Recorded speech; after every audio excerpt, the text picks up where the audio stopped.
मोमिनों की तो ये बात है कि जब अल्लाह और उसके रसूल की तरफ बुलाए जाएं ताकि वो इनमें फैसला करें, तो कहें कि हमने हुक्म सुन लिया और मान लिया, और यही लोग फलाह पाने वाले हैं। और जो शख्स अल्लाह और उसके रसूल की फर्माबरदारी करेगा और उससे डरेगा और उसका तकवा इख्तियार करेगा, तो ऐसे ही लोग मुराद को पहुंचने वाले हैं।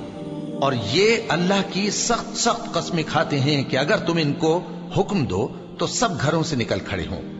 कह दो कि कस्में मत खाओ, पसंदीदा फर्माबरदारी दरकार है।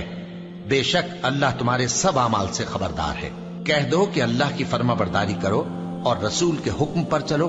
अगर मुंह मोड़ोगे तो रसूल पर उस चीज का अदा करना है जो उनके जिम्मे है, और तुम पर उस चीज का अदा करना है जो तुम्हारे जिम्मे है।